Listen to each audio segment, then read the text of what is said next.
Jijak, jijak. Jijak. Jadi dia aja.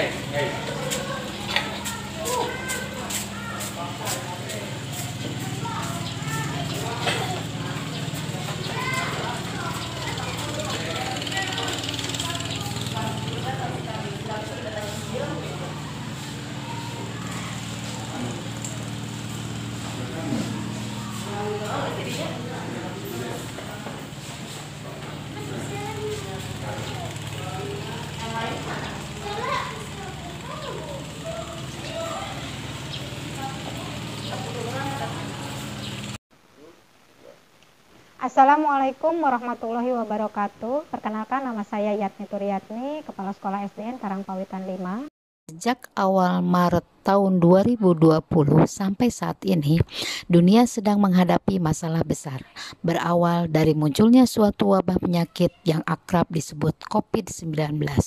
Dengan adanya pandemi COVID-19, pemerintah membuat beberapa kebijakan untuk menghentikan penyebaran virus ini, seperti melakukan lockdown di daerah yang sudah termasuk ke dalam zona merah. Agar kegiatan pendidikan dapat berjalan seperti biasanya, maka sistem pembelajaran dilakukan tanpa tatap muka secara langsung, melainkan dilakukan dengan sistem pembelajaran jarak jauh.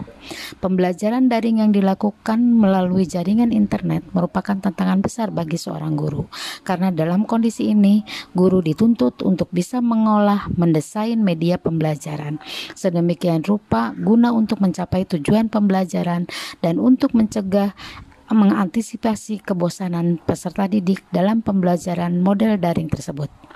Ada beberapa akibat yang muncul dalam penerapan belajar online. Di antaranya, peserta didik mengalami kesulitan belajar karena beberapa faktor. Peserta didik yang belum memiliki gadget, apalagi di SDN Karangpawitan 5 itu termasuk SD yang berada di pinggiran kota di daerah pertanian. Peserta didik yang belum mengetahui banyak tentang penggunaan teknologi. Kasus ini juga banyak terjadi di SDN Karangpawitan 5. Selain itu, masalah utama yang dialami peserta didik di SDN Karangpawitan 5 adalah jaringan yang tidak memadai. Hal ini merupakan tantangan besar bagi peserta didik dan tak terkecuali bagi orang tua. Pembahasan tadi, berdasarkan identifikasi masalah, maka analisis masalah yang ditemukan diantaranya, 1. Peserta didik banyak yang mengalami stres atau depresi. Sebenarnya, ketika peserta didik terus dipaksa untuk belajar, akibatnya akan berdampak pada munculnya stres. Yang kedua, peserta didik hilang semangat dan tidak aktif bergerak. Yang ketiga, peserta didik sulit untuk bersosialisasi dengan orang lain. Kebanyakan orang tua jadi mudah marah ketika peserta didik tidak memperoleh hasil sesuai dengan yang diharapkannya. Yang keempat, kondisi tubuh peserta didik jadi melebah dan mudah sakit. Ketika peserta didik menghabiskan terlalu banyak waktunya dengan belajar, maka ia akan mengalami kelelahan. Karena itu, terlalu lama peserta didik ikut pembelajaran daring dikhawatirkan bakal terjadi learning loss. Learning loss atau kemunduran proses akibat karena suatu kondisi COVID yang berkepanjangan, yang bisa menyebabkan peserta didik sulit mengejar ketinggalan dalam pembelajaran. Dan juga krisisnya pendidikan karakter pada kalangan peserta didik, terutama pendidikan dasar di masa pandemi COVID-19.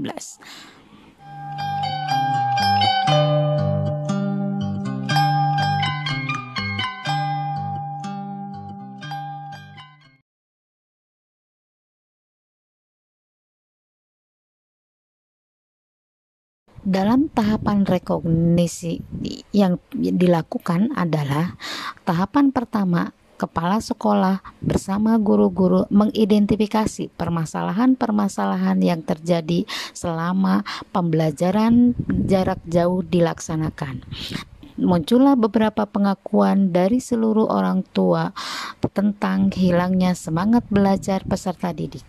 Dalam tahapan elaborasi, setelah didiagnostik, maka dalam rangka melaksanakan pembelajaran tatap muka terbatas, kegiatan dilaksanakan secara hati-hati dengan diawali menggunakan protokol kesehatan dan jumlah peserta didik yang dibatasi.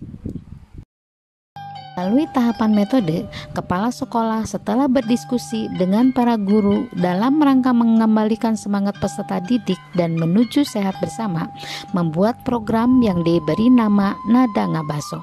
Nada Ngabaso ini merupakan sebuah akronim juga, yang artinya naik sepeda ngabring bareng ke sekolah. Dengan adanya program Nada Ngabaso ini, peserta didik terlihat senang datang ke sekolah secara bersama-sama naik sepeda.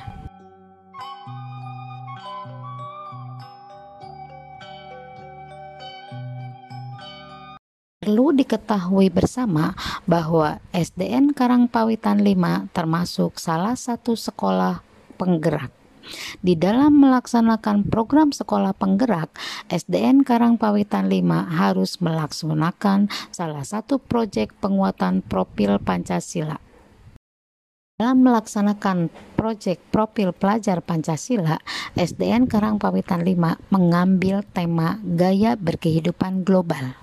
Dalam hal ini, SDN Karangpawitan 5 mengangkat masalah yang real yang terjadi di masyarakat lingkungan SDN Karangpawitan 5. Masalah yang diambil di lingkungan masyarakat SDN Karangpawitan 5 adalah masalah menumpuknya jerami setelah panen raya tiba. Tahapan aksi pun dimulai. Para guru-guru dari setiap fase mulai merencanakan sebuah kegiatan-kegiatan untuk proyek penguatan profil pelajar Pancasila. Pada fase A, guru kelas 1 dan 2 berkolaborasi membuat pupuk cairan dari jerami dan buah-buahan busuk. Pada fase A ini, pelaksanaan dilaksanakan oleh peserta didik kelas 1 dan 2, yaitu membuat kewirausahaan olah sampah jerami pupuk larut cair atau disebut dengan PLC. Peserta didik terlihat senang karena mereka belajar memblender dan mereka tahu manfaat buah-buahan busuk dicampur dengan jerami padi bisa menghasilkan pupuk larut cair yang menyuburkan tanaman. Fase B dilaksanakan oleh kelas 3 dan 4. Kewirausahaan olah sampah jerami ini membuat conditioner. Kalau fase C yaitu kelas 5 dan 6 membuat pupuk untuk menyuburkan tanah juga. Kepala sekolah memantau kegiatan kewirausahaan olah sampah jerami dari setiap fase. Penanganan learning loss melalui strategi REMA atau yang disebut dengan rekognisi, elaborasi, metode, dan aksi dalam pembelajaran proyek penguatan profil pelajar Pancasila tentang kewirausahaan olah sampah jerami ini dapat teratasi.